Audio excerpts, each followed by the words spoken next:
Still got some folks getting on the boat, so we'll get out of here in just a few moments. In the meantime, all your boarding restrooms or heads, they're downstairs. Full bar, it's a holiday. Full bar on this boat, and our bartender is Leadership, Energy, Environmental Design. Much of the building is built with recycled material. There's no air conditioning. They take river water, they circulate it throughout the building. That's how they keep it cool. And it has a green roof, a landscape roof. Now look up, you can't see it. That landscape roof allows them to use less energy when heating and cooling. Take a look at the Trump Tower. Imagine in your mind a second Trump Tower. Put it on top of that one. Oh. That's how tall the tallest building in the world is. Adrian Smith is the designer. Black building is the AMA building. That's the last office building Mies van der Rohe designed before his death. He's a German architect. He came here in 1938 to head the architecture school at the Armour Institute. He believed less is more. Less is more. The only ornamentation he's going to put in this building are those I-beams. They don't really do anything. They're there just to draw your eyes up. This building is known as the International style. Well, I said he taught architecture at the Armour Institute. Any teachers with me today? Just ask any teacher, they'll tell you they have a student that won't listen to him. Mies van der Rohe's student was named Bertram Goldberg. He did not believe less is more. Bertram Goldberg believed that there's no right angles in nature.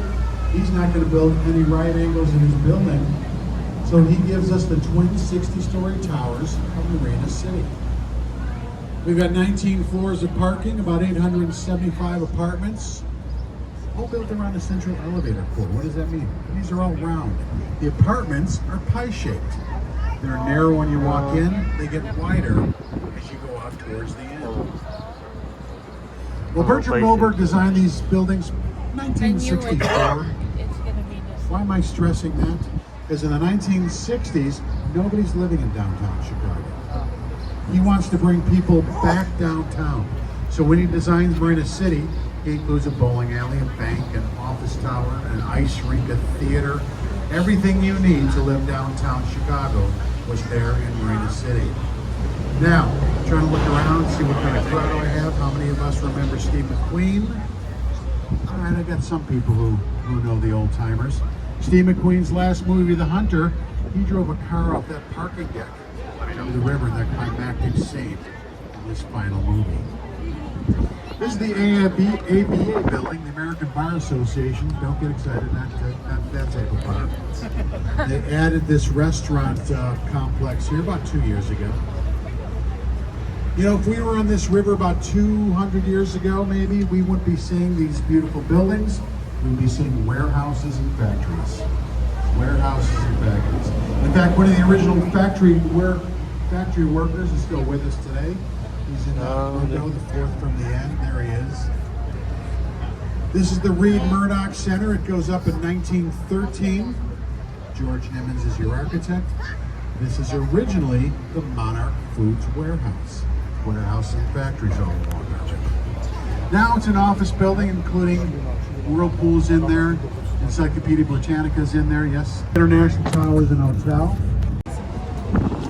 The building is built on stilts. In our case here, this is Gateway 2. We just passed Gateway 1, both those buildings by Skidmore, Owings, and Merrill.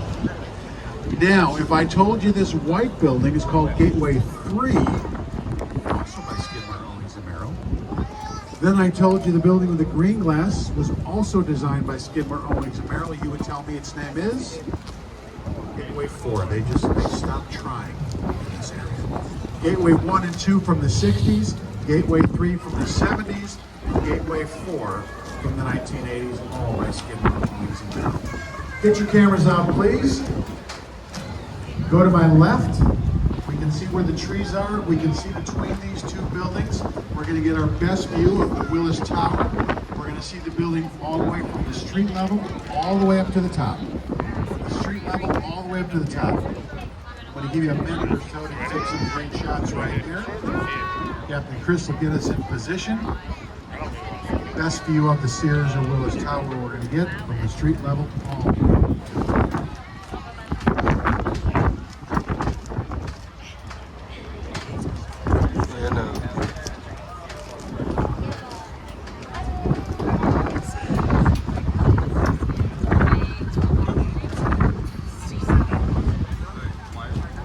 Willis Tower is going to start its life in 1974. At the time, this was the tallest building in the world. Now it's only about the 25th tallest building in the world. So you can get an idea how architecture, where it's going these days. Taller and taller. When it's built in 1974, it is known as the Sears Towers. Look how...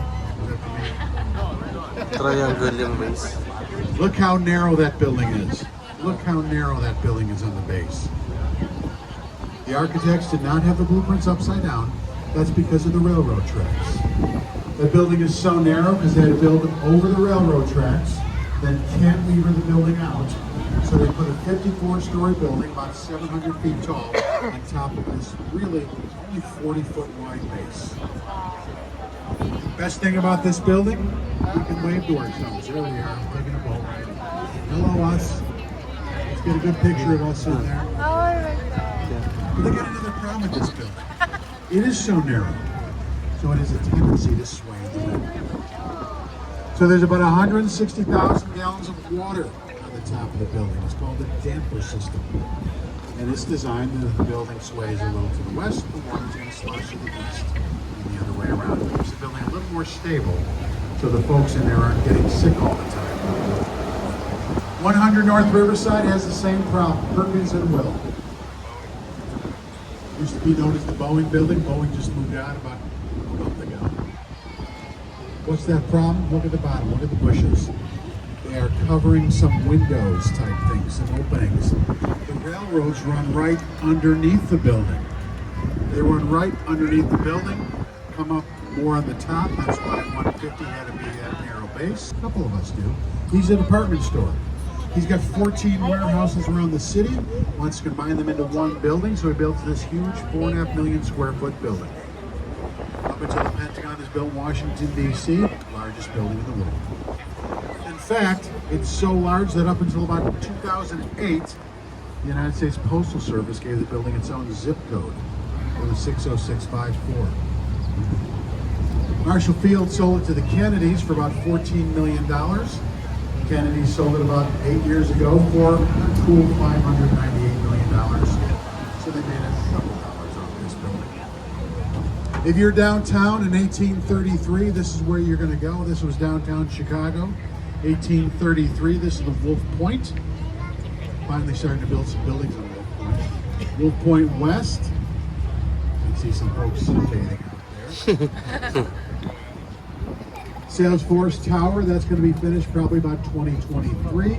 60-story building for whatever Salesforce does, but they're going to be in here.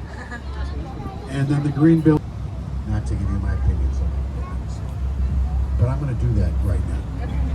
This building to my right, 333 Wacker Drive, this is the most beautiful, elegant building we're going to see on our trip today. Goes up in about 1983. Cohn, Pedersen, and Fox are your architects. Believe it or not, this is the first building they ever built here in Chicago. And they got it right the first time. Notice the gentle curved shape that matches the curve of the junction of the Chicago River. That's called contextual architecture. That's where you build a building to build the site instead of the other way around. Two-tone green glass reflects the buildings all around it.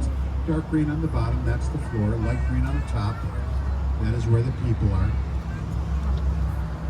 The most important thing about this building, that's where Ferris Bueller's father worked. That scene when he looks out the window, just misses seeing Ferris in the parade, he's looking out the window at 333 Michigan. Correct. Take a hard right. We got the north side of the Willis or Sears Tower right there. There she is. You can see the north side of it. We can see 225 West Wacker, also by Cohn, Pedersen, and Fox up at the very top. They actually include a bridge at the very top of this building to pay tribute to the bridges we're passing today. I often get questions about that rectangular contraption hung up on the street. That's the world's largest projector. It projects artwork on the world's largest screen, the Merchandise Mart. It's called Art on the Mart. Who has seen it? It's pretty cool, isn't it? It's free. Yeah, they do it at 9 o'clock every night, 9 o'clock and 9:30.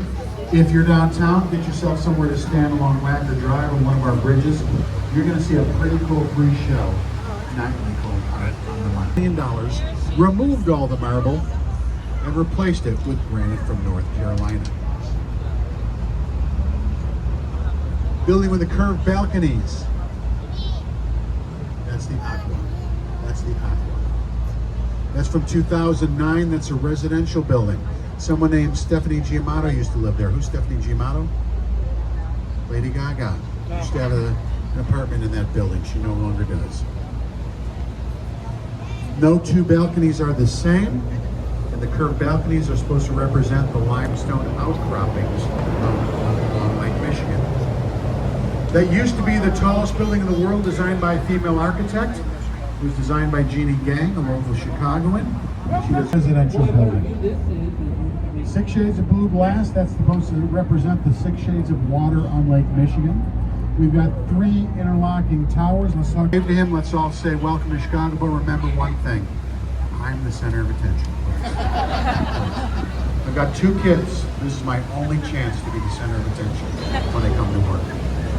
NBC Tower to my right. This goes up in 1989, the Midwest home of the National Broadcasting Company. That's where they taped the Jerry Springer Show. And we're super proud of that here in Chicago. Building with the yellow onion dome, the Intercontinental Hotel on Michigan Avenue. Let's get a view of the 5th tallest building in the city. It's going to be a quick one. Look between these 2 green buildings. Building with the 2 antennas, John Hancock Center. That's the 5th tallest building in Chicago. So we've seen all the top 5 tall buildings in Chicago. This is the Gleacher Center, downtown campus of the University of Chicago. This is their business school. Dirk Lohan is your architect. Now look at the west side. Dirk Lohan caused quite a controversy with this building. Why? There's no windows. Hey Dirk, why no windows? Dirk's response, that's where the classrooms are. The students shouldn't be looking out the windows. They should be paying attention to their professors.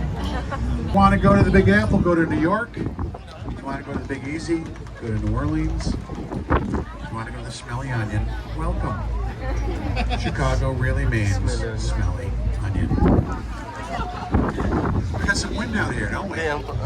Who was here last night? It was windy last night, wasn't it? Chicago's the windy city because of that, right? Not really. Turns out when we wanted the World's Fair, we were bragging about Chicago so much, our friends in New York newspapermen complained about the windy windbags from Chicago, filled with hot air, bragging about the Chicago. That's how we get one built. We changed the name to Navy Pier in 1927 to honor the American seamen killed in World War I. It's been many things throughout its history. Most interestingly, I think, a training base for the U.S.